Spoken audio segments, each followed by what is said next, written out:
You're listening to the AppleInsider podcast. Tell me when to hit record and I'm good. Oh, are we doing a podcast? Jesus Christ. Hit record. All right. Welcome to episode 34 of our show, where we discuss the latest news about Apple, iPhone, iPad, Mac, Apple Watch, Apple TV, and more. We're recording on Thursday, September 17th, 2015. Today on the show, we've got the esteemed Mikey Campbell. Hi, Mikey. Hello. And also joining us is managing editor Neil Hughes. How's it going? I want to dive right in. iOS 9, formerly known as iPhone OS, is out. It's released. We've got it. And I've put it on my iPhone, my primary device. Neil, what devices have you put iOS 9 on? So I've been running iOS 9 betas on my iPhone and my iPad for some time now. So it's old hat for me. Why do you hate life? I really haven't had a lot of problems with iOS 9 other than the kind of janky keyboard and a few little things here and there. A lot of them seem relatively polished in the final release, I'm happy to say, because even the GM had some issues with the keyboard that I'm not really experiencing as much now. But there's still a lot of the glitches I've been experiencing, and it's probably because I spend most of the time in the app, is in the Messages app. Like, there's one that I have, I don't know if you guys have seen this, where if I open a message to somebody and try to send a picture very quickly, like press the Photos button, press a photo, hit send, it just locks up and doesn't send the photo, and I have to either wait or force close the app and then go to send it again. And that's an annoying bug that's still in there for me. Okay, but I come not to bury iOS 9, I come to praise iOS 9. Yeah. So you've put it on your phone. Mikey, have you been running iOS 9? Yes, I also have been running the betas, but I just installed the public release on my 6, and I still have the beta running on my iPad. Okay, so you're using it on your primary phone, right? How's that working out for you? What do you like about it most? Well, really, I mean, it's not really that much of a change for me because I don't use a lot of the new functions and enhancements that they brought, like Notes and Siri and stuff like that. But I have been playing with the proactive search, and I think that's probably my favorite feature so far. Okay, for people who don't know, tell me what proactive search means. Well, it is actually a whole bunch of features kind of, rolled into one umbrella topic, I guess you'd say, or that Apple's touting. So basically, if you swipe right? If you swipe right on your home screen, you'll bring up a search menu that has now been updated with Siri suggestions and other suggestions for searches. So, for example, if I swipe right on my iPhone right now, I'll get a news feed and some apps that I often use, as well as four contacts that I recently talked to. So, I mean, what they're doing is they moved the contacts over from the apps, which are the multitasking screen. Remember how it used to be on the top of the multitasking screen in iOS 8? They moved that over to this new search pane. So it's kind of bringing everything together and doing like a deep dive into what apps you use, where you go, what sites you visit and stuff. So for me, that's probably going to be my hub for the foreseeable future. Nice. You can still access the search by swiping down on the home screen as well. You don't get the full... Yeah, you don't get the full Monty. You just get Siri app suggestions. Which is weird. Yeah, Which is weird. Well, I think the reason is because it shows the keyboard by default, because if you're swiping down, it goes straight into search mode, where if you swipe to the left, you don't get the keyboard until you tap the search menu up there. I actually don't use the new search page at all. What? Since last year, I've had my main screen be just completely blank. I'm not really sure why, because most of the time I just end up over at the app screen anyhow. But I just like having it there. It just kind of feels calming, I guess. And so it would take like 2 swipes for me to get from my apps over to that page. So if I'm looking for an app that's in a folder that I don't want to dig for, I just swipe down and search. And that's pretty much all I use it for. I don't use the quick contacts or the quick to apps or any of that stuff. I mean, I'm looking at it right now, and it's recommending nearby restaurants, coffee, shopping, and gas.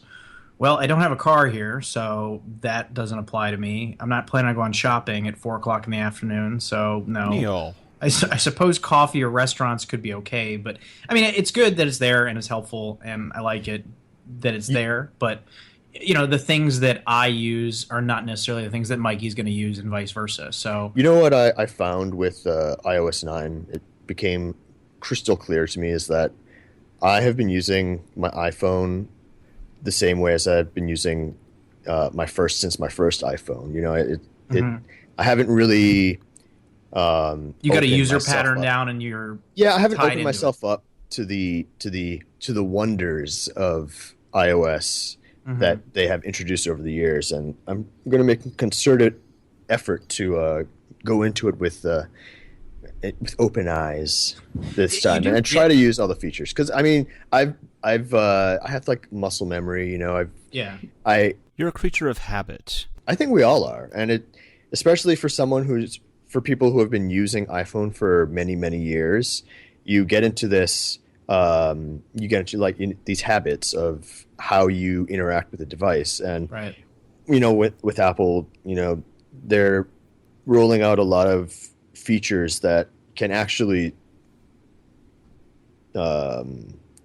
usurp what you've been doing, and make it easier for you.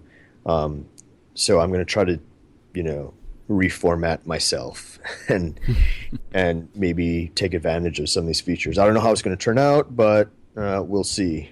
Speaking of habits, have you guys found that since getting an iPhone 6, when you're on an iPad, you end up hitting the volume button to lock it instead of the button up top? Or in my case, it's usually when I'm taking a screenshot, I will press one of the volume buttons and the home button, and then I just go back to the home screen. I'm like, wait, what happened? It's like, oh yeah, the lock button is on a different place here on the iPad. No, but I do get pissed when I try to raise the volume on my phone, because it always turns off because I put my thumb on the other side. Oh yeah, because you're squeezing both sides of the phone, right? Yeah. Thanks for putting it directly across from the volume up button. It's awesome design. So, Neil, you were going to this episode was going to be Neil for our listeners, all you people listening out there. Neil was going to do something really daring, and this was going to be Neil's all iPad all the time episode. He was going to set it up. He was going to record using iOS 9 on iPad. And what happened with that? Well, I am a big proponent of the iPad as a more powerful device than people think that it is. It always surprises me the things that I can do with my iPad that I sometimes naively think that I could never do with my iPad, because I tend to, like a lot of people, think of it as a sub-computing device, all the things I can do with my Mac. The iPad is just kind of a cutesy. I want to read. I want to consume content, not create it.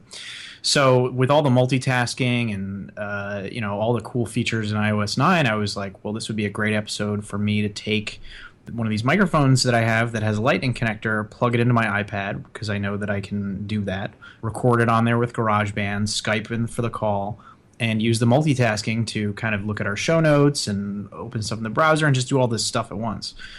Come to find out that while it worked fine in iOS 8, because we've tested it before and actually used it, iOS 9 apparently has an issue where it does not allow me to use a plugged-in microphone while on either FaceTime audio or Skype. As soon as I connect to a call, it switches to either the headphones that I have plugged in and their microphone, or it switches to, if I unplug the headphones, it switches to the iPad's microphone itself, and it will not use the Lightning mic. So that is one of those small little glitches out there that probably nobody noticed in testing, because I don't know how many people are doing this. And I valiantly was attempting to prove what a cool and useful device the iPad can be if you give it a chance and kind of embrace the platform. And I was promptly shut down. So you proved something else, didn't you? Yes. Didn't you, Neil? I did. Yeah. And I'm disappointed, because it worked in iOS 8. We've done it before, and it's really cool. Hopefully this is something that gets fixed soon, because it's totally possible. And especially with the iPad Pro coming out, this is the kind of stuff I want to do more of. And I want to have it be a versatile computing device that can be a lot of things that a Mac can't be. That's exciting for me. That really is where I start to see Apple's vision for the future of computing. And it's frustrating because we're so close. We're just so close, and it's just not quite there. Yeah, and it sounds like you really like iPad multitasking. I love it. If we're going to talk about our favorite iOS 9 features, iPad-specific changes that were made, I love, because ever since iOS 7, the iPad version of iOS just feels like a blown-up version of the iPhone. I know the old criticism of the iPad is just a big iPhone, but really with iOS 7... Big iPod Touch. Yeah, really with iOS 7, they redid the whole OS and gave it a new look, and they didn't do anything really that was specific for the iPad. And there's so many cool iPad-specific things now in iOS 9 that I just love. I love the slide-over feature, especially because it works with apps that haven't been updated yet for iOS 9, so you can do multitasking. And then for apps that are native or have been updated, you can do split-screen multitasking, like Twitter already supports it. So you can do all these really cool things that you couldn't do before, and it's convenient, and it works pretty well. And if you want to do a couple tasks at once or quickly access something like messages or whatever, great. So when we were setting up for the show today, I had a Google Docs app open with our show notes and a main app. And then on my slide over app was Safari. And I would slide it over for stuff that I had open that I wanted to, that I had tabs open and ready and waiting to go. So I had it all fired up and ready to go. And I think it's a great feature, and it really adds to the productivity of the iPad, and it's the kind of stuff that I'm excited for, but not quite there. No, sadly not quite there. I've been a fan of the idea of the low power mode on the iPhone. I regularly get into situations where I am down at 10% battery life and need to stretch it a little bit longer. And the concept, the very idea of being able to eke out that much more battery life really warms the cockles and subcockles of my heart. But in practice, I've also had difficulties. What's the problem? Well, since we've been recording this podcast, dear listener, I've had to reboot my iPhone 4 times. Oh, jeez. See, you've had way worse problems than I have. I mean, this microphone problem sucks, but I mean, let's be realistic. This is a pretty extreme case scenario of me wanting to use a microphone that has a lightning kick. I mean, how many people are going to do that, right? The low power mode I love because I live in New York and the battery life on phones here is just abysmal because the networks and the phones have to work so hard to get through all the buildings and stuff. So if I'm going to be out of my apartment for 5 or more hours, I have to have a Mophie case to recharge it because I know that 5 hours, even if I'm not really using my phone, is just going to sap the battery. And, it's just constantly, because your phone, it's one of those things where I should probably be putting it in airplane mode when I get on the subway because I know my phone is working to try to get a signal down there and stuff. Yeah, but why would you want to do that actively? So right. Your phone gets down to 20% and it says, oh, wait a minute, you're at low battery power, and it comes No, on. so actually, here's what I do.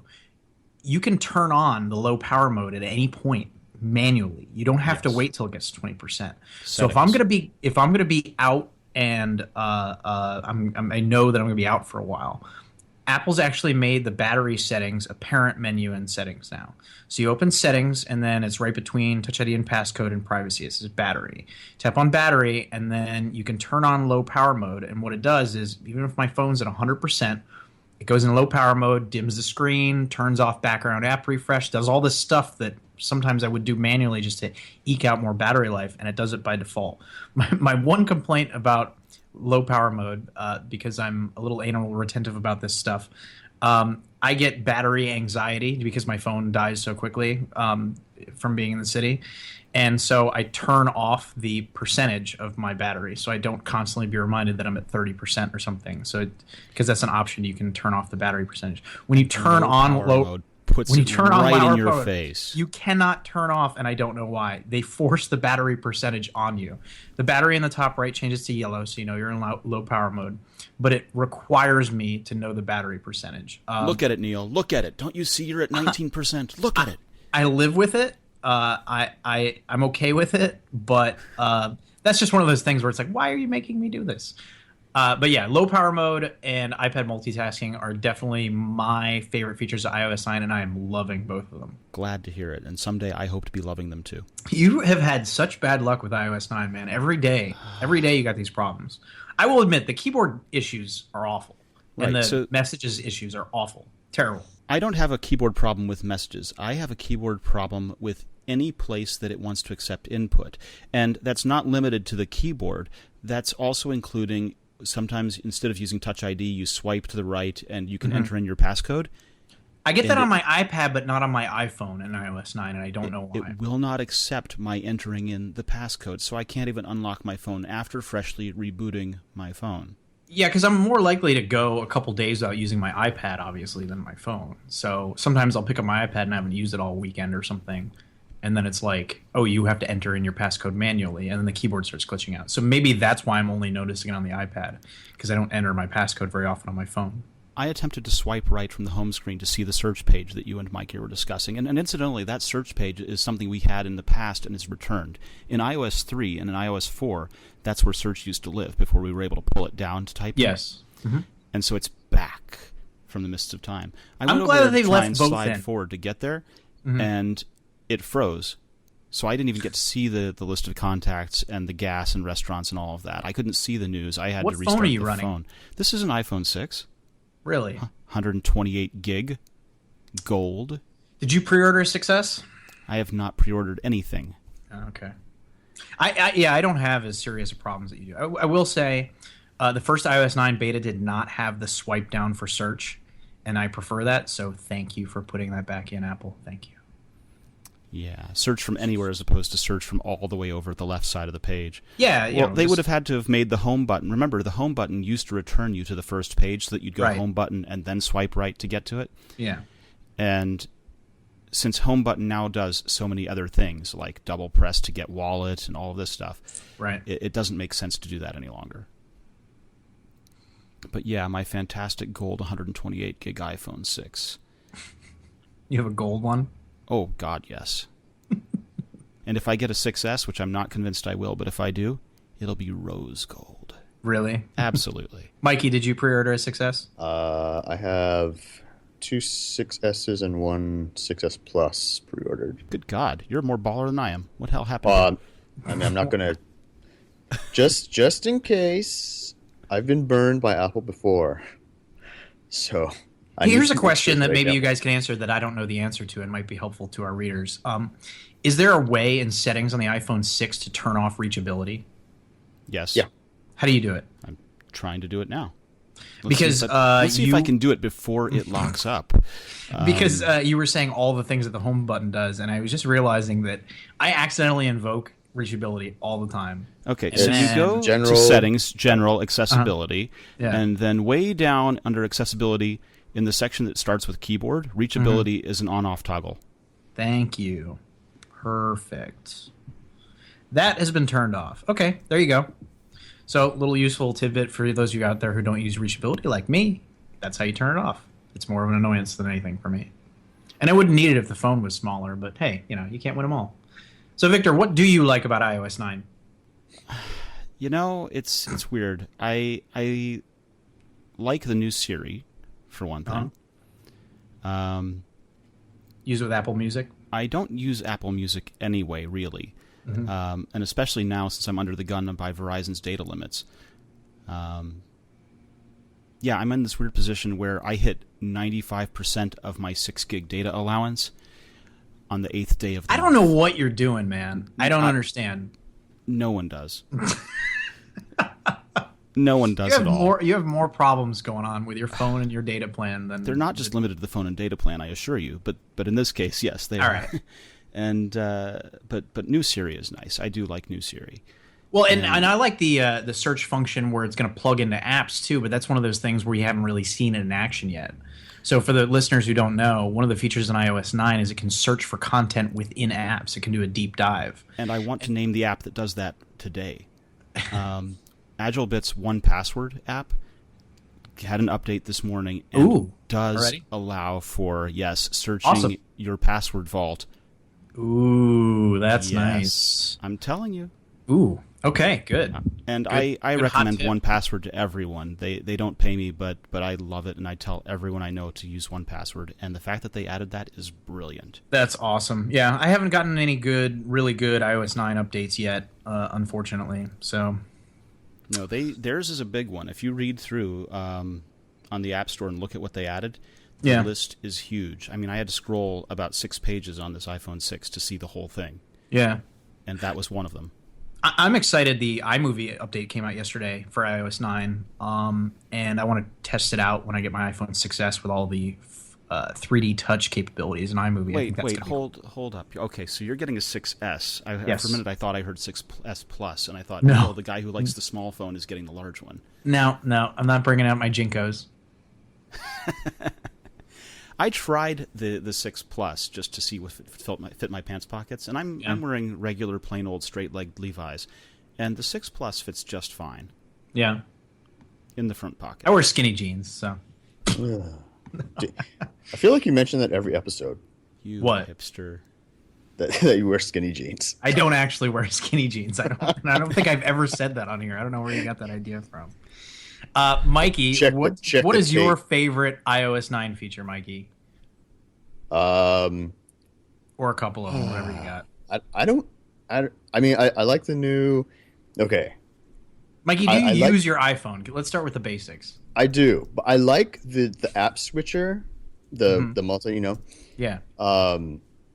And I think people are kind of pissing on it because it's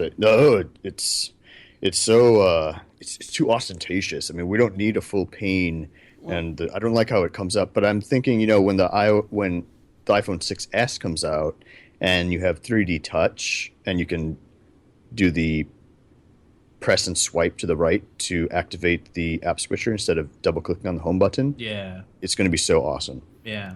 It's going to be great.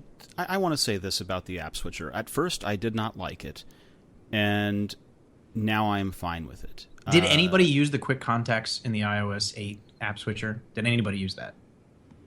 Yeah, You I used did? it. I never used it. Not once. I left it there. I wasn't one of the people that turned it off, but I left It was just a there. bunch of smiling faces staring at me every time I pressed it. You have photos for your contacts. It was a bunch of initials for me. It auto-populates through Facebook, so it's everybody's stupid Facebook photos on there. So what I wanted to say about the app switcher is this. The original one was basically borrowed from, well, it came out of a jailbreak app that was essentially cloning the app switcher from WebOS. Yeah. From The Palm. cards interface. The cards interface. And the cards interface was good. There was no reason not to ape that. Yeah. If we had had this all along, no one would have had any gripe at all. Yeah.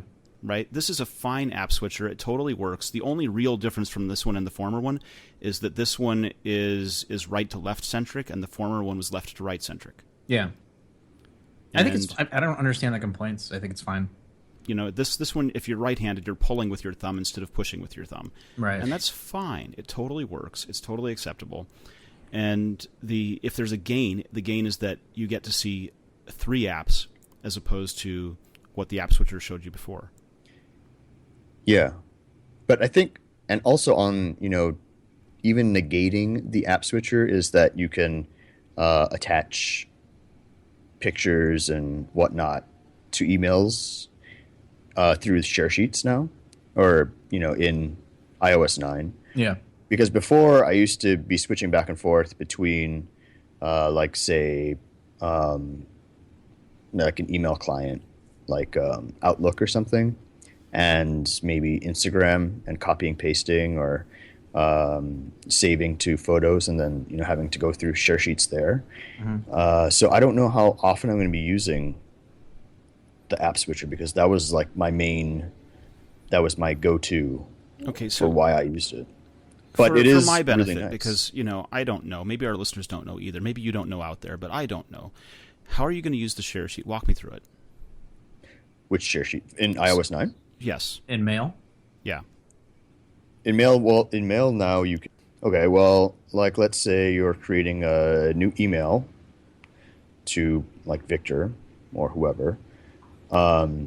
Previously, I would have to go into another app, like say Photos or Instagram, and copy paste into that email, like if I wanted to share a picture or some text or something. But now I can do that through share sheets.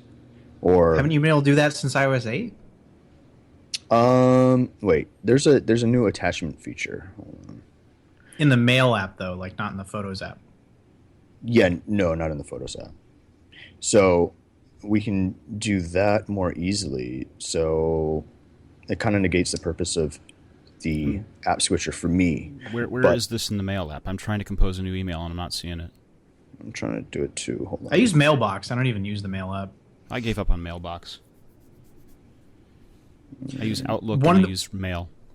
The share sheets in iOS 9 are also fully customizable, which is great. You can. It used to be that Apple gave priority to its own built-in share sheets. Now you can order them however you want and put whichever one you want first. So if you're a big Snapchatter or something, you can make that number one. It's cool.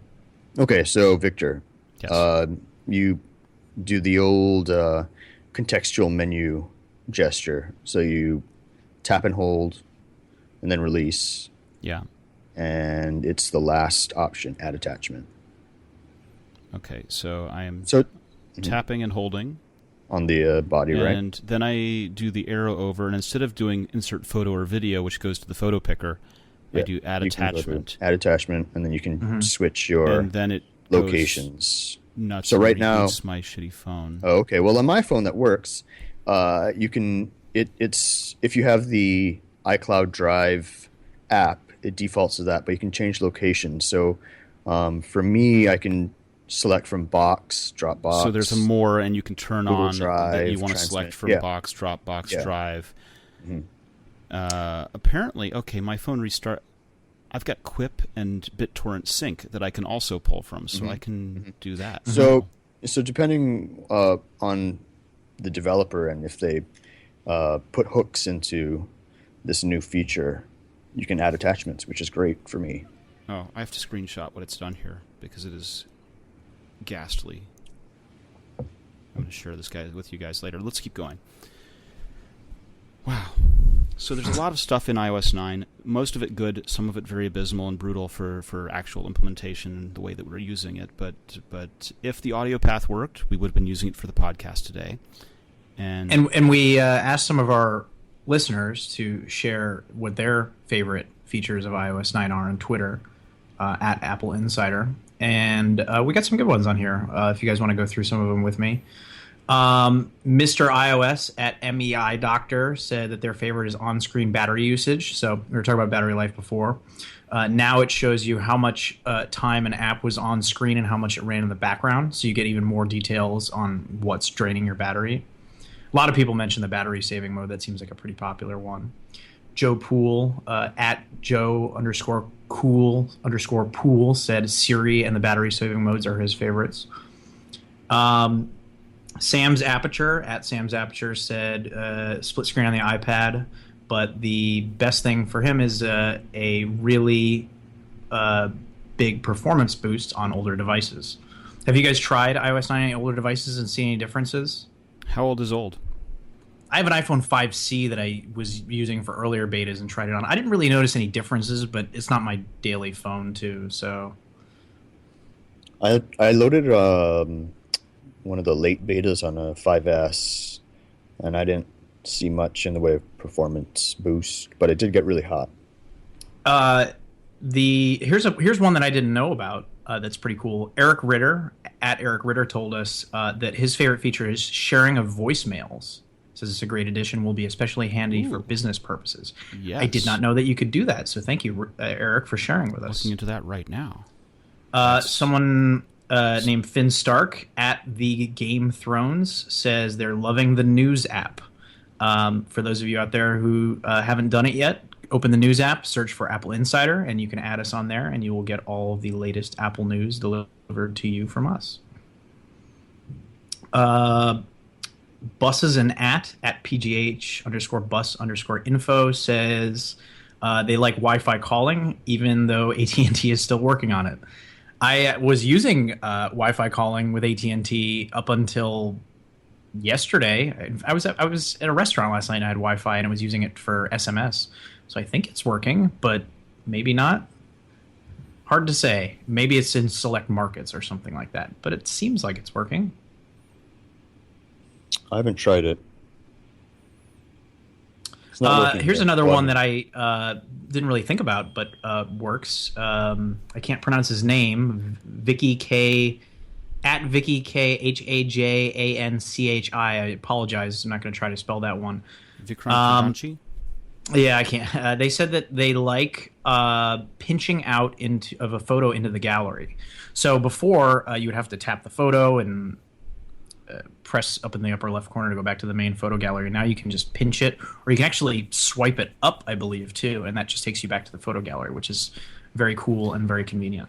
Ones I'm a fan of are the one that Hemant or Gandhi, Gandiv, Gandiv, said was calculation and conversion in search, which is welcome. I use that on the Mac all the time, and being able to do that on the phone is going to be a big plus. One of the other ones here was mentioned was using the ruler in Notes, and I tried to do that, but it said I need to upgrade my notebook and need to put El Capitan on my Mac, and I'm just not prepared to do that yet. But those are both things I'm looking forward to a lot. David Lewis at Union Design said he likes the new San Francisco font. He thinks it's a huge improvement over the Helvetica New that was in there before. Noia. That's an interesting one because a lot of our readers were very upset over it, and there was a lot of controversy about it in the comments. Well, Helvetica is not something that you use in daily life, right? I mean, Victory, right? It's more of a font that you'd use for mastheads and It's labeling signage. and stuff. Yeah, it's not something that it's hard on the eyes. You and I'm not don't sure that want it for large amounts of body text. It's something that you use appropriately and carefully for headings or signage or things like this. I'm not sure that San Francisco is much of a improvement, but we'll see. Hopefully, the kerning seems a little weird for me. I got to reboot my phone again. Yes, some of these people here who tweeted us were saying that the podcast app is actually broken in iOS 9. I haven't noticed that. I was able to open it. I don't know what that means considering the rest of my luck, but I was definitely able to use it for seeing that we had new episodes posted. SoftLayer delivers a cloud built for results. Your business, your applications, your computational workloads are unique, so you deserve cloud resources that meet your specific needs. And SoftLayer is one of the only cloud providers that provisions dedicated servers and virtual servers, like a public cloud, from a single seamless platform. It's on demand, it's connected to the same open API, and it's all connected to a global private network. You can scale your workloads up or down and have ample space for all of your storage-intensive tasks. SoftLayer is an IBM company, and it uses its same cloud infrastructure foundation for all of IBM's cloud products and services. Even if you're not looking for infrastructure, you can benefit from this kind of infrastructure when you use a platform or software services for IBM Cloud. And all of our listeners have the opportunity to get $500 of cloud infrastructure by visiting softlayer.com/podcast with a capital P. You can order bare metal servers, dedicated servers, virtual servers, storage, networking, and security services from your choice of data center. And there are 24 data centers around the world.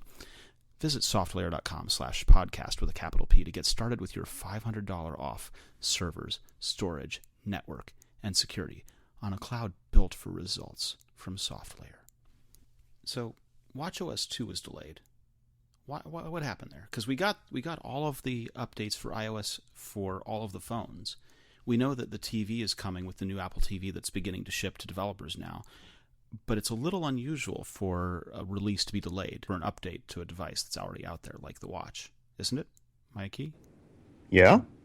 No. I mean, it is the new Apple. They seem to be very behind in their software development recently. Do you think that they're a little stressed, which is why we haven't got El Cap yet as well? I don't know. It's hard for me to believe that they are. Considering what the software holds and how many people I imagine are working on it, I'm not really sure what's going on. But for watchOS 2, there are a lot of major changes coming. The foremost being native apps, right? Maybe they're having trouble implementing that without sucking out the entire sucking out battery life or something. I'm not sure. Or they could just be having issues with just implementing native apps in general. Right. I don't have the watch. I know that Neil put it on his watch and said that he bricked it. I feel like Johnny Ive is responsible for a lot of Apple software woes. Why are you laying this at his feet? Because he's in charge of... he's basically in charge of all of these new changes that are coming through. I mean, he has a final say. And I feel like he's putting style over substance. Well, he's got a final say over the interaction design, but he's not sitting there drawing up the requirements that says these things will run natively and they will do it in this way. All of this stuff is terrible. Everything is terrible. I'm only half kidding about going to Android at this point. It's not any better on Android, I hate to break it to you. I know that. I have buddies that are hardcore Android fans that just gave up and they said, I can't do this anymore, and they're on iPhones. And they hate Apple and they hate iPhones and they use all Google services on their iPhone, but they just can't deal with Android anymore. Yeah. I don't know, well, iOS is going down that path too. Functioned, I'd be okay. Well, so you got to get the new one, bro. Dude, I got a contract on this thing. Now, I'm liking the idea as soon as I'm out of contract to go with the Apple upgrade plan.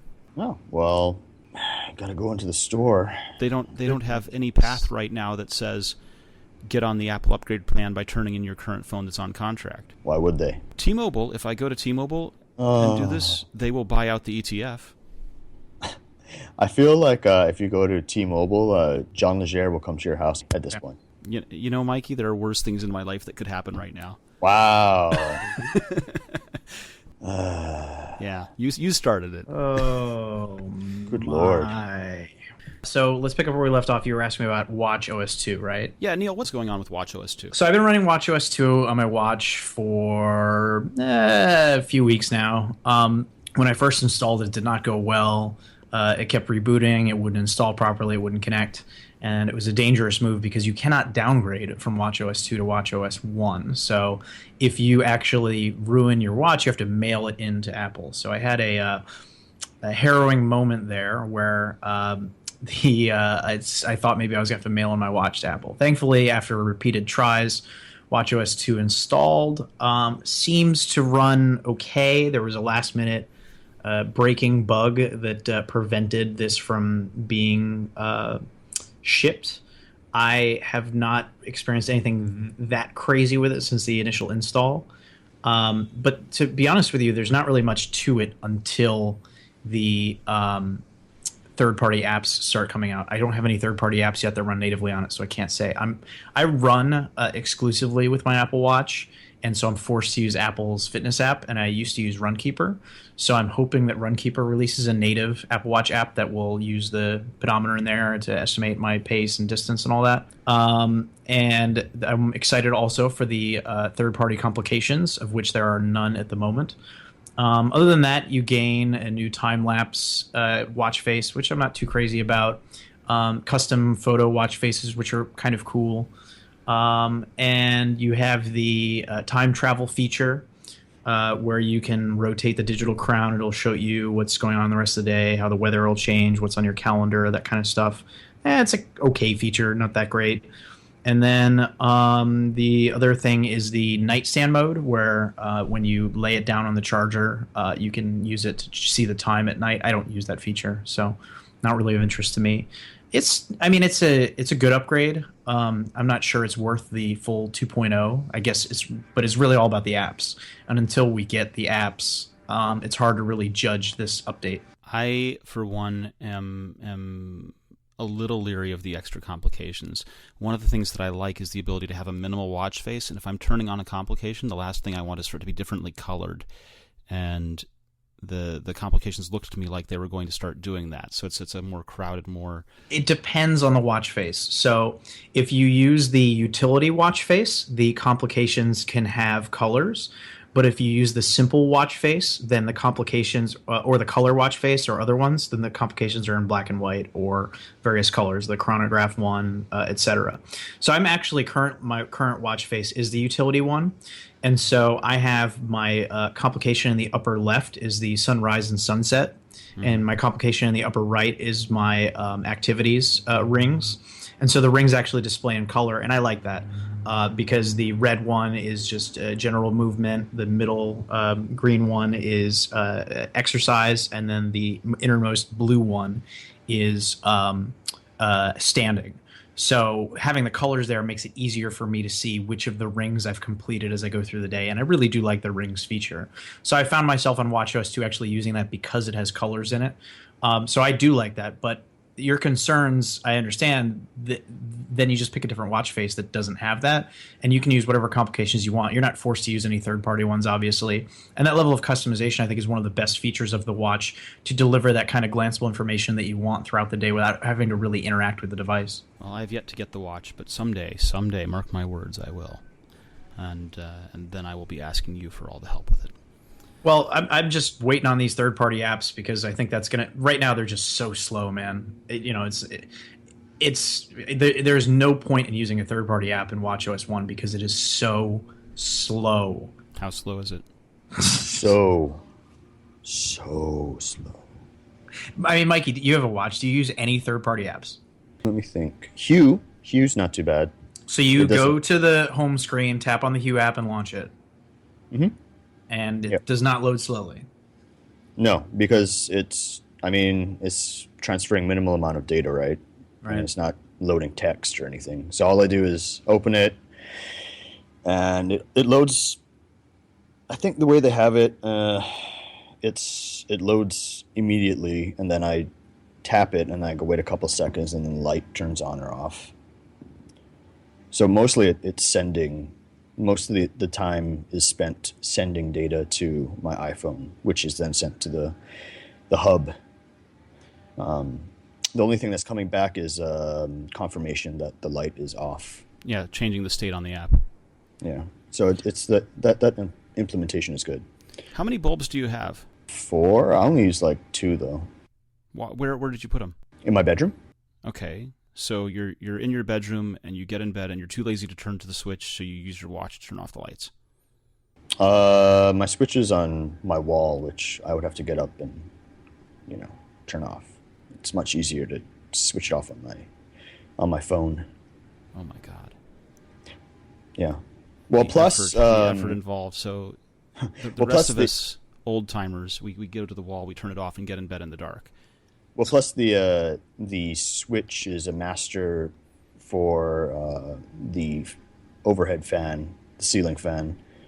So with the Hue, I can keep the fan on, and plug in lights into the as opposed to like standing up on your bed and reaching for the pole chain to turn the lights off on the light kit. Got it. No. I mean it turns off outlets within the room as well as the fan. Wow. Yeah, it's a weird wiring thing that they did. Only certain outlets are continuously powered. The other ones run through the wall switch. Yeah.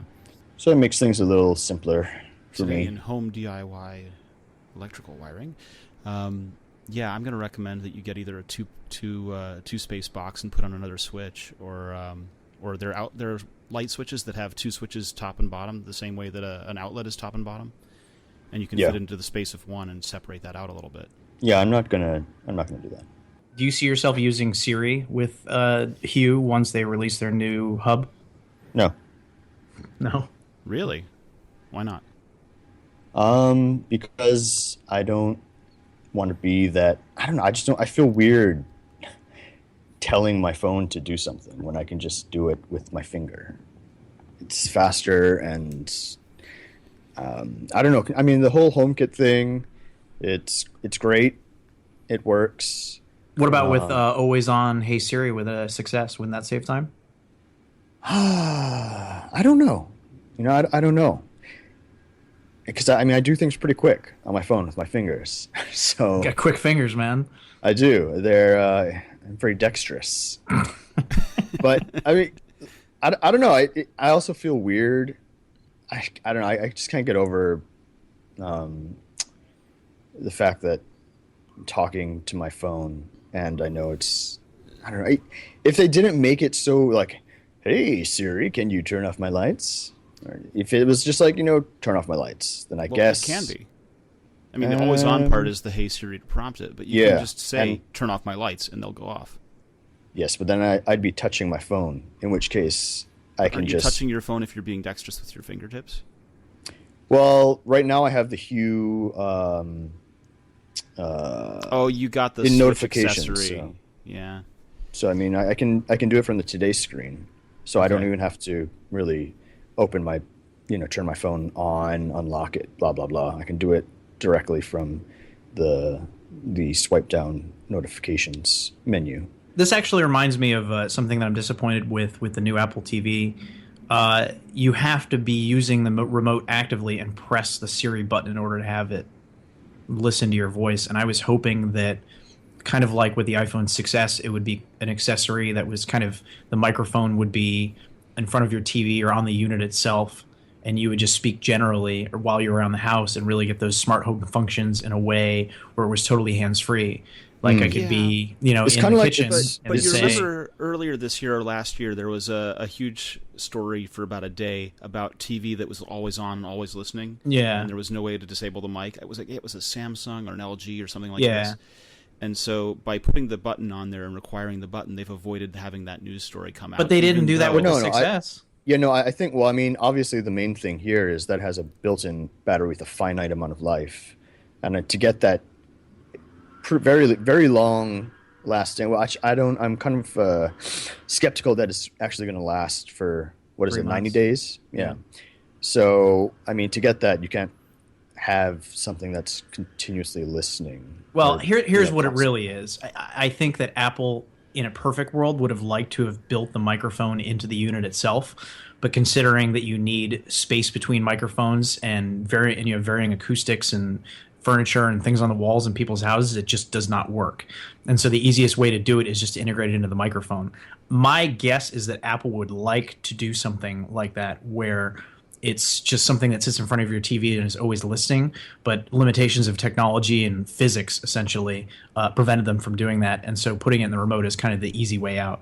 But it's just like the Fire TV. I mean, you press a button and you speak into it. Right, but I mean, if you have a PlayStation 4 with a camera or an Xbox One with Kinect, those have an Amazon Echo. Those are things that have, in the case of the set-top boxes of the game consoles, they have their own microphone that is a standalone thing that has an array of microphones in it, and they're spaced out from one another, and they actually have to be configured to your room with the acoustics and the layout and all that. Yeah, but it's difficult to do. Again, those things are tethered, right? I mean, they have it would be ugly. Apple would never want to do that. That's why. That's why it's the if they put it in the box, I guess it wouldn't be a problem. But it would be a problem because what if you have like a big piece of furniture that you have the Apple TV inside of? A lot of people do that, where there's like a glass front on it. Yeah, that would block out noise. I mean, there's all kinds of logistical issues that you run into when you're trying to do that setup. Yeah, and people like keep their Apple TV behind their TV sometimes. Right. And especially the new model doesn't require line of sight with the remote. It connects via Bluetooth. So. Yeah, I'm not sure.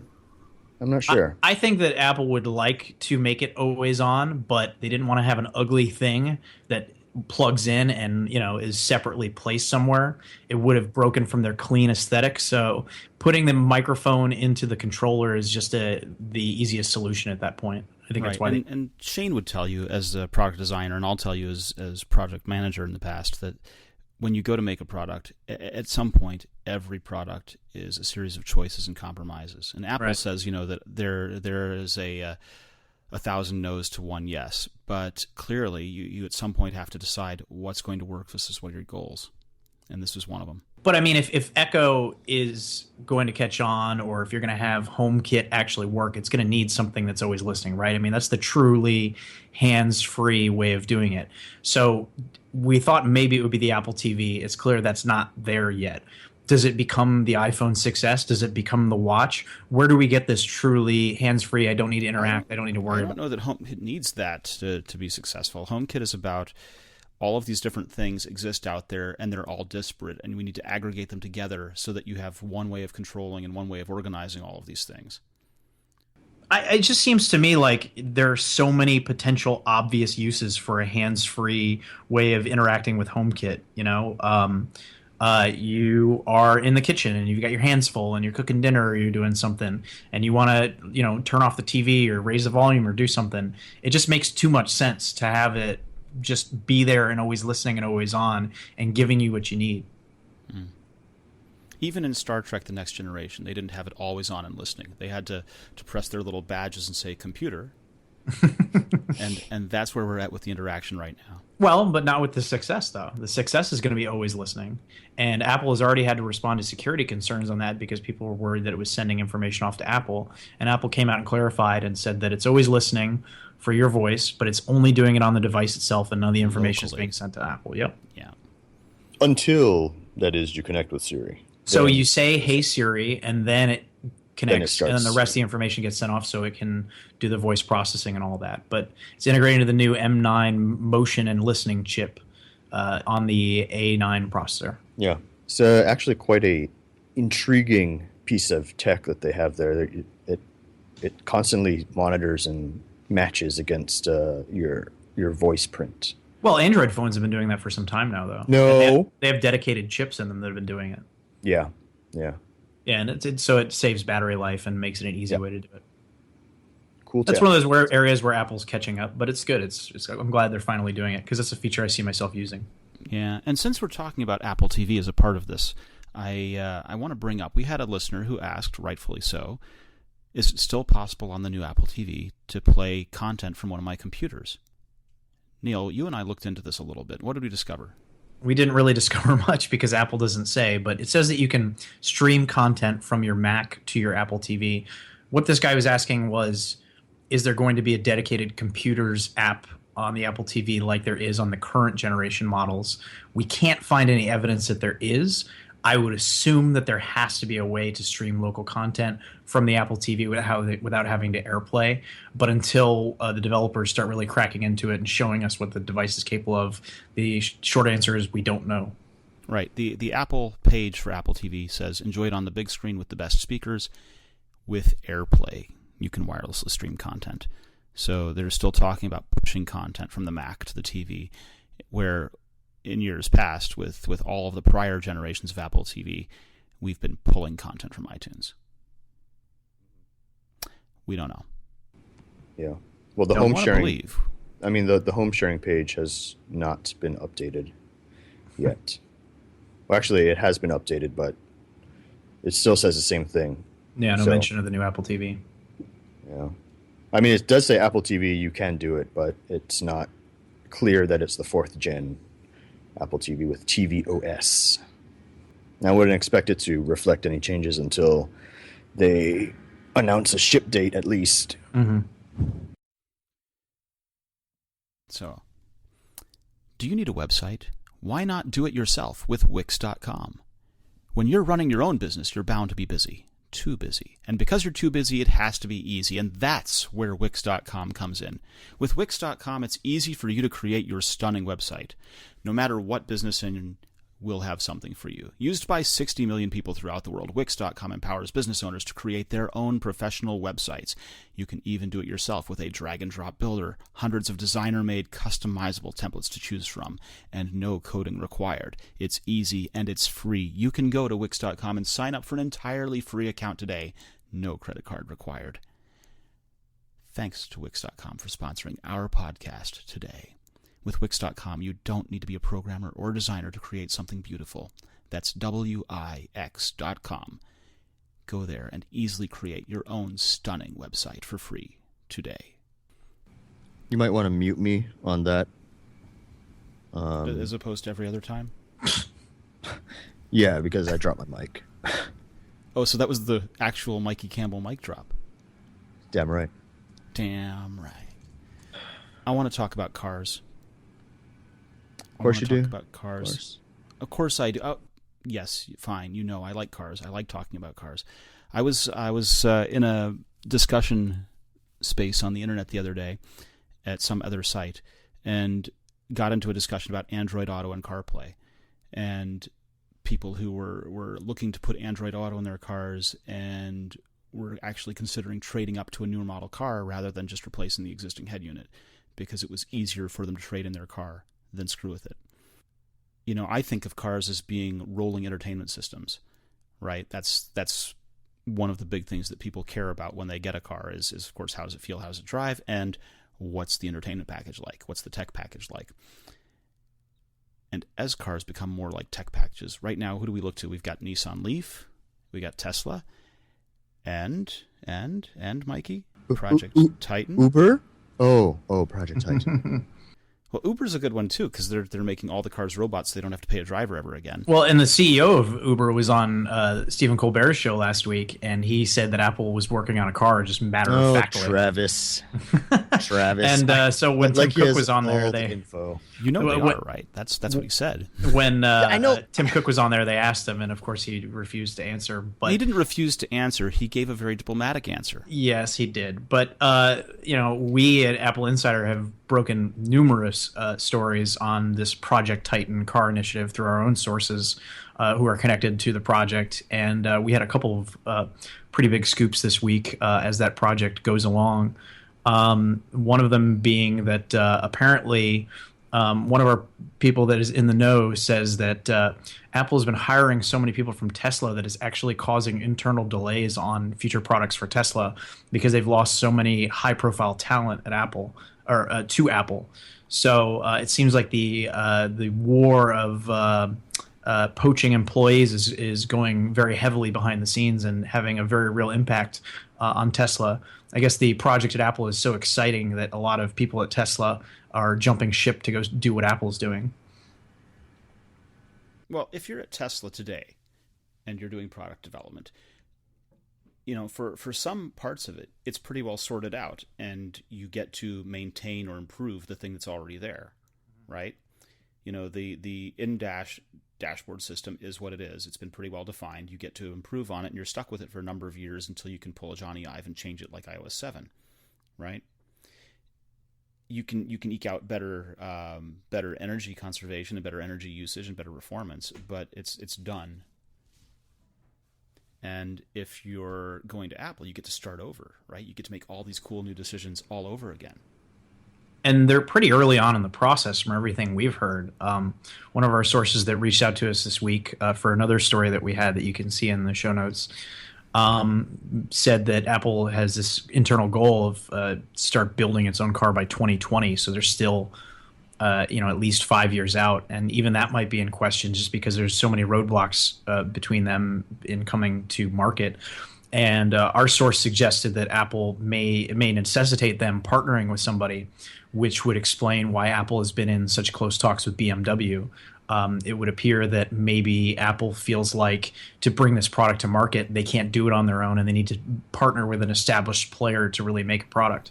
Well, and history would tell us that makes sense, right? Apple's partnered with other people to bring products to market first and then refine them and go their own path, right? If we want to go back to the dawn of time, the first iTunes-capable phone was a Motorola. Yeah, and it was a disaster. And it was garbage. But that was partnership first, and partnership proved there was something interesting to do there, and then we got the real iPhone. Right, and supposedly one of the sites that Apple is considering for heavy development and potentially even maybe manufacturing of their car is a property that they purchased in San Jose last month. They paid $138 million for a 43-acre building plot, and there's 2 million square feet of office space, but there's a lot of unused land there too that potentially they could be doing stuff with.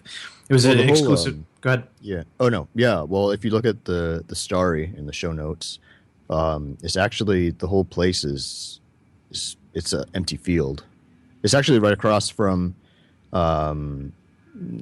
this place where this tech center where they lease like 300,000 square feet or something of office space.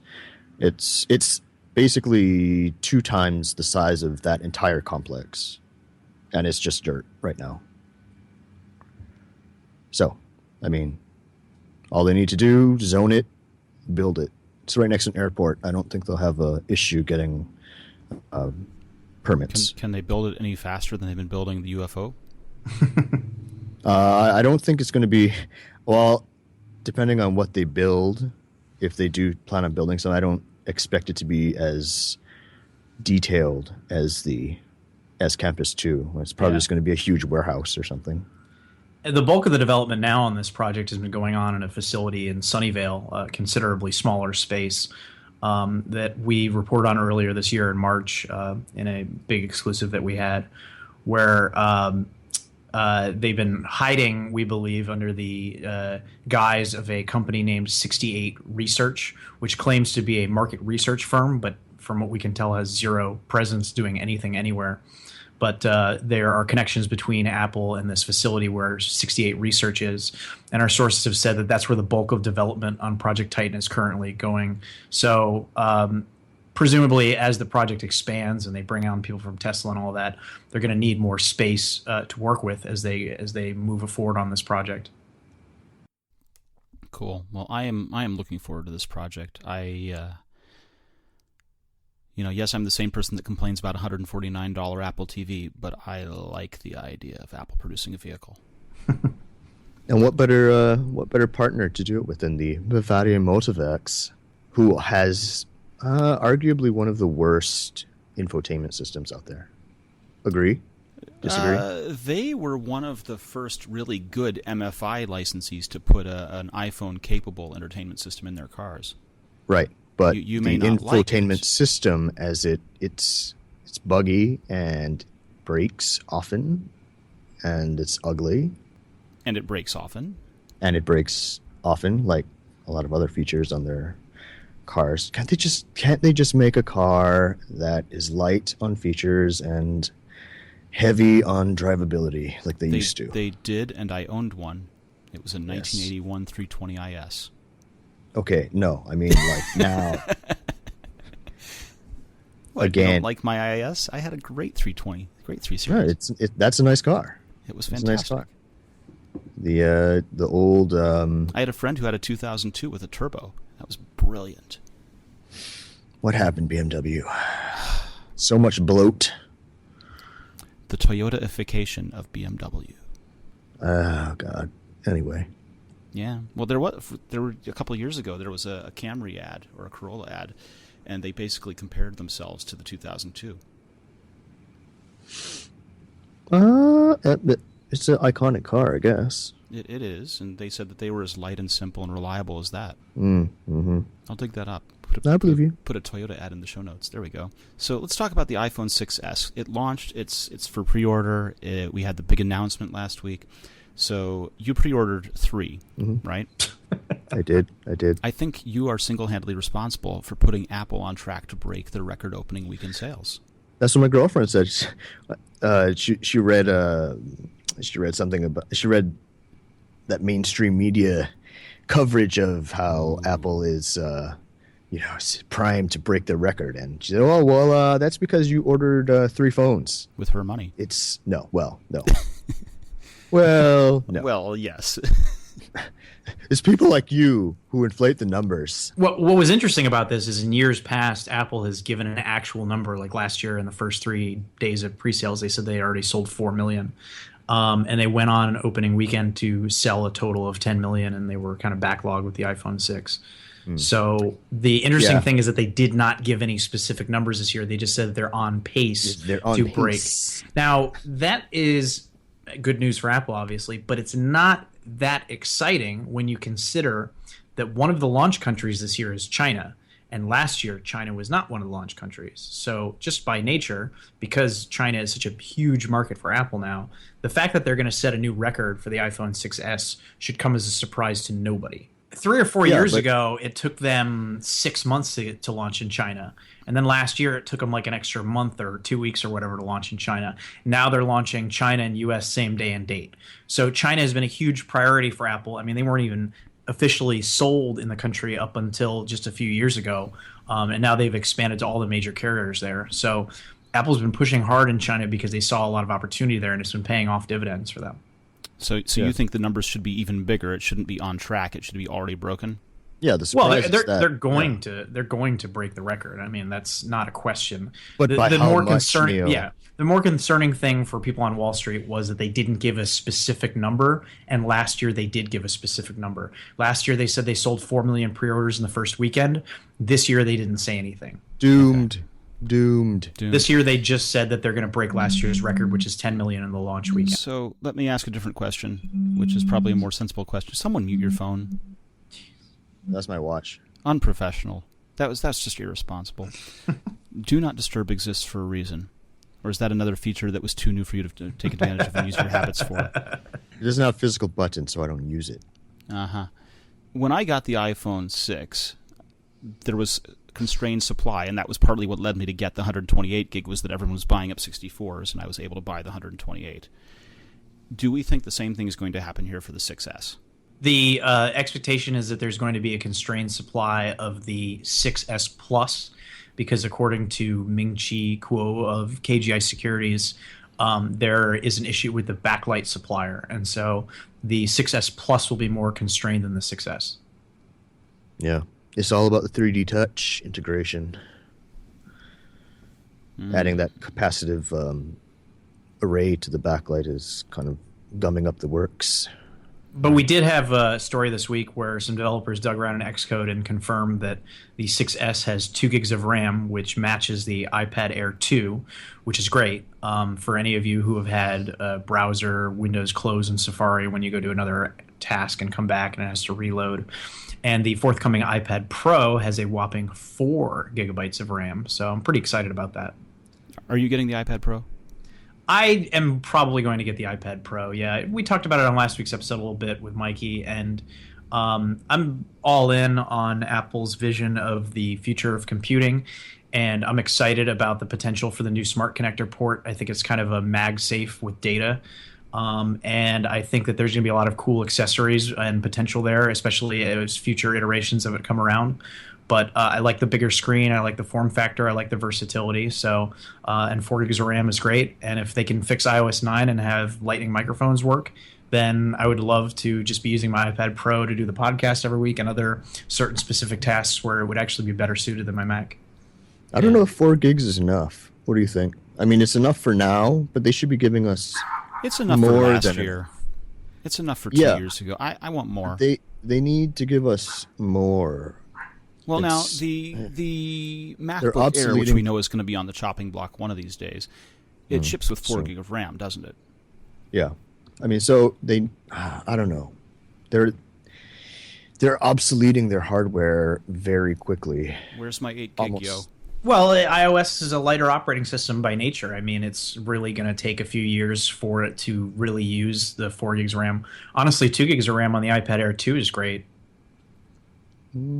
I feel like the Pro is going to perhaps reach that point more quickly. I mean, it already Maybe. iMovie's they're already touting the 4K video. 4K video stream Yeah. editing. So Four- here's my 4K question, is a- right? Well, We I had a mean, listener. tough We had a sell. listener who rightfully asked, what do I get? Do I get an iPad Mini 4, which is now essentially the iPad Air 2, or do I get a 6S Plus? Right? And they've both got 2 gig of RAM. Well, you can talk on one, and you can sort of talk on the other through FaceTime. kind of talk if you. Well, and that's one of the theories out there, that the 6S Plus has cannibalized a lot of the iPad sales, which is why iPad sales have been declining. There's less of a demand for it. And I've heard that from people even before the 6 Plus launched who are on larger Android phones. They said they felt they didn't need a tablet because their phone was so big. Certainly there's a market for that. I am not that market. I want a bigger iPad and a smaller phone. But some people like that device that does everything. And so I think that for people that buy a 6S Plus or a 6 Plus, the iPad Mini is less desirable for a lot of those people. I'm thinking I've decided I'm a 6S Plus iPad Pro kind of guy. Yeah, Go big. I don't see the iPad Mini as a great device for content creation.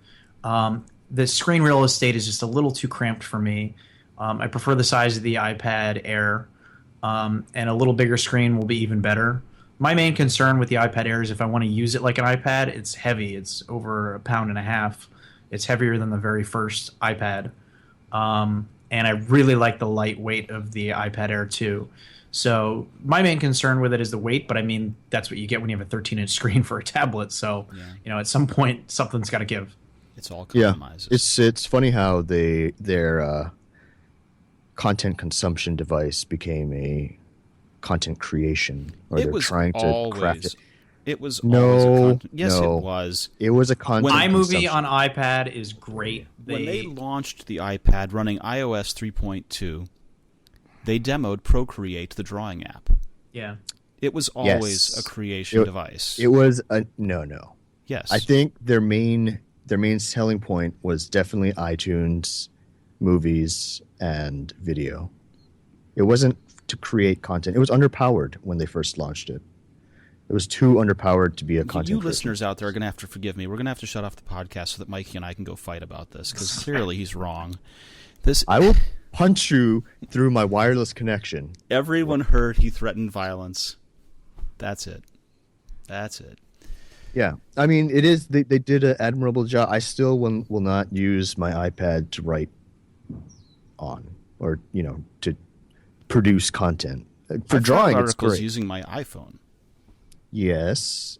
I also do, but I don't like spending an hour trying to wrangle a web publishing system on my iPhone. Because our publisher is crap, but never mind that. You better edit this out, or else Jason's going to cry. I'm not editing it out. The web-based publisher is what it is, and we're stuck with it. It's going to be great one day. Even when I use other apps like what is it, Daedalus, to write in. It's kind of like it's a markdown editor basically that can also transfer out to HTML. Mm-hmm. Then use that and just copy paste into the publishing system. But still, writing on an iOS device especially an iPhone, it's far from optimal. And it's bad. It's just bad. You can do it, sure, but it takes you, 10 times the amount of time as you would with a Mac or keyboard. But it's getting better. It is getting better. I'm very interested in the iPad Pro and its keyboard touch. So. The multitasking is going to be better on the iPad Pro.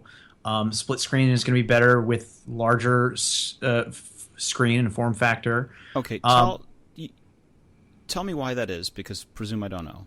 Yeah, so split screen multitasking on iPad Air 2 and iPad Pro allows you to take apps and divide the screen so that they take up half or 75% of the screen versus 25. So you can do two things at once at the same time. But when you do it on an iPad Air 2, you're basically being shown the iPhone view, right? That's a big iPhone. No. The split screen makes the second one that you've added so if look you like do the split iPhone. Screen, an app needs to be updated to take advantage of split screen, and it just uses the available screen real estate, and the user interface adjusts accordingly. My understanding was that it adjusted to the iPhone size and showed you the iPhone app essentially. Well, no, because it takes you get the toolbar full screen. Across the bottom, just like on the iPhone. You get it's showing you the iPhone view. It depends on the app and but the view. But the iPad Pro would show you the iPad view because it's basically nominally the same view as the Mini. Yes, I mean, it depends on the app and how it's laid out and how it uses it. So not all apps are currently supporting multitasking. Some of them can't be used in multitasking mode yet, but those that can, like Apple's built-in apps, they will vary their interface based on what the app offers. So if you just use Safari with slide over, for example, slide over is a different feature from the full split screen multitasking. So the full split screen multitasking allows you to interact with two apps at once. Slide over just takes an app and very quickly allows you to swipe from the right, slide it over and access messages, type a quick message, slide it back, and then go back to what you're doing. That is available on older iPads. The split screen multitasking is only available on the iPad Air 2, presumably the iPad Mini 4, I guess, because it has the newer processor and more RAM, and the iPad Pro. That's where you're actually doing two tasks at once, and you can resize them. So you can do 50-50, and you can do 75-25 split on two apps. and how they're displayed really depends on how they're written to support that mode. Got it. But my utopian future is an iPad where I can use it however I want in whatever situation. If I just want to use it as a tablet, it's a great tablet. If I want it on the go with an ultra portable keyboard like the smart keyboard connector that Apple makes, then that's an option. If I want a more traditional style keyboard with a dock and a laptop style, I can buy that accessory. If I want a desk docking station with a keyboard and maybe in the future some sort of cursor input with like a trackpad or a mouse, that would be awesome. That's where I want to see the iPad go. I want it to be the computer that I need in a specific situation, how I want to use it then. And I want it to have that range of versatility that you currently see with the iPad, but I want to see that expanded to make it a truer Mac replacement. I don't think we're there yet. Not yet, but we're close. One day. But I mean, you see it now. Your iPad can be a drawing device. It can be a checkout terminal at a store. It can be a movie watching device. It can be a reading device. It can be embedded in places. It can be mounted places. It can be put in cases and all kinds of cool things that can be done with an iPad that you could never do with a Mac. And that's what makes the iPad so cool. And I want all of that, but I also want the traditional computing capabilities. And once we get there, then I'll start to see something that maybe could replace my Mac, a few years down the road. Exactly. And that's I think the timeline is probably a few years down the road for it all to come together. But in the meantime, you might be able to finally remove some of the native apps that you don't want sticking around. And that's kind of a revelation because for years we've had apps that we could not do a thing about, right? So people have, and I'm sure you do, on one of your screens, second or third screen, you've probably got a folder of all of the things you just want to hide. Is that right? I hide the built-in mail app. I hide the stocks app. I'm trying to think what else I have here. I don't really use the videos app on my phone. I'll use it on my iPad. I hide a fair amount of them in folders. It's not really much of an issue for me, but... Right, but you are that person that wants to have your first home screen completely empty. So clearly, it's organization and yes, presentation. my apps are very organized. Yes, is a thing for you, and so this has been kind of a sticking point for a lot of people. It's my device. It's not Apple's device. It's not AT&T's device. It's not any of those guys. It's my device. I should be able to personalize it by taking away these things I want nothing to do with. Yeah, and Tim Cook was asked about it this week, and that was where it was revealed that they're going to plan on allowing you to do this in the future. But as he explained, and this is very true, it's difficult to just remove these apps because they play nice with each other and they're so integral to basic functions on the phone. For example, on an iPhone or an iPad, you can't change the default mail app. And so if you open Photos and you want to send a photo in an email and you use Share Sheets and you select Mail, it's going to default to Apple's Mail app. If they remove the app, then that functionality breaks. So they need to make some changes to the core level of the OS to allow that. This is very similar to the controversy with Windows XP when Microsoft made Internet Explorer such an integral part of the system that it was actually the File Explorer was run by Internet Explorer. The browser actually was the file browser. So it's a very similar situation where all these apps kind of plug into each other, and so making them removable is actually a complex thing to do. And yet, I would venture to say that there are some you could do without. For example, I believe iBooks. You could get rid of, you could do iBooks, you could get rid of Newsstand, you could get rid of reminders, you could take away weather. I'm going to do you a favor right now, Victor. You're on an iOS 9 device. Go into General and choose Restrictions, and then just turn off the News app with parental restrictions. And turn off the Podcast app, too, if you want. Yeah. But why? You can why turn would off I ever, iTunes Store as well. You can turn off the iBook Store. Why would I ever want anything to do with podcasts, Neil? I can't imagine. I'm going to turn that off right now. You can disable the camera if you don't use the camera. It's hidden within the parental functions there. That's actually how I disabled not only in the music settings Apple Music, but I also turned off the Apple Music Connect feature, and it no longer shows up in my music app. I just disable it through the parental controls. Cool. Now, you talked about this a little bit earlier on where we were talking about Travis Kalanick on Colbert's show. Mm-hmm. Tim Cook was on Colbert's show. What was interesting about Tim Cook's appearance on Colbert's show? That he was on the show at all. Okay, that he was on the show at all. One of the things that really resonated with me was that this show didn't seem like, the interview didn't seem like it was just a fluff piece. It seemed like there was some interesting questions asked and some interesting and compelling answers from Cook. It's been kind of the way that Colbert has started the show. He's had some really good interviews with people and asked them interesting questions and hasn't let them weasel their way out of giving softball answers. It started the first night with Jeb Bush. And then he had a really emotional, powerful interview with the Vice President Joe Biden about his son dying and talking about his faith and other issues that a lot of late night shows kind of avoid discussing just to kind of keep it light and fluffy. So it's a very human show that Colbert has, for lack of a better term. And that came across in this interview where he talked about things like Tim Cook's decision to come out as gay publicly and to why he as a private person decided that was a good thing to do. And Colbert dealt with it in a classy way and a respectful way, but he wasn't afraid to touch those subjects that I think a lesser host would not want to touch on.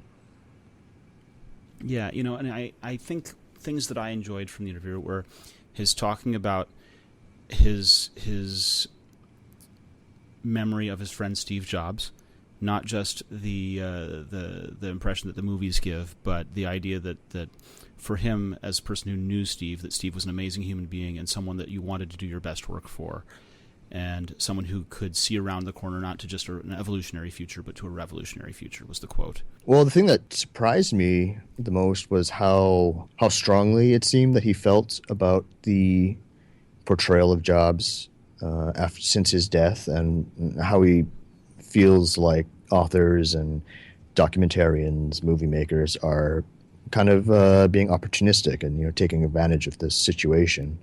He didn't really get into it too much, but it seemed like he was very very emotionally invested in telling his side of the Jobs story, and that the others who have, or many of the others who have come forth with their own takes, are in some ways incorrect. Well, it's personal, I mean, I wouldn't let anyone speak badly about you, Mikey, so I understand, I think, a little bit where he's coming from. Mm-hmm. And that he would do it on a, I think, I don't know, is this the first time that I think it's the first time that he actually acknowledged, I mean, we've had Eddie Q, right? Or was it Schiller? Eddie Q, right? Came out about the Man in the Machine documentary, saying that it was mean-spirited. We haven't really heard much from Cook, who was arguably one of the executives who was closest with Jobs, aside from Ive. I've said it before when we've talked about movies. I want to see the movie that the people who worked with him say, this represents the real person that I knew. And when we have that, that's when I'll go. I don't know if they're ever going to make that movie, because, I mean, he was different people. I mean, he was a different persona to so many different people. I mean, what Woz sees as a true portrayal of Jobs might not necessarily be the same in agreement with what Tim Cook thinks of as the true Jobs. I mean, the histories are so different, and he's such a polarizing character that I don't know, people have such contrasting opinions about who he was as a person. I don't know if you can contain that in one narrative. I think you're right. I think people contain multitudes, and it's difficult to convey that, especially across such different time periods, from the Wozniak period to the modern era Jobs, if you will. Mm-hmm. It's still, I recommend people go and look for this video. Go ahead and view it, because it was definitely an interesting short segment, but enjoyable. So this has been the Apple Insider Podcast, recording on September 17th, 2015. With us, Mikey, where can people find you on the internet? Apple Insider, and on Twitter at Mikey Campbell 81. Brilliant. And Neil, where can people find you? You can read me on Apple Insider, obviously, and I am on Twitter at ThisIsNeil. And I'm Victor, and we will resume next week with another episode, provided that Mikey has not bought up every single iPhone 6S known to man, and the audio bus works for Neil's iPad. This podcast was brought to you by Wix.com. Used by 60 million people throughout the world, Wix.com empowers business owners to create their own professional websites. With the drag-and-drop builder and hundreds of designer-made templates to choose from, you can get your website live today. It's easy and free. Go to Wix.com and create your stunning website today.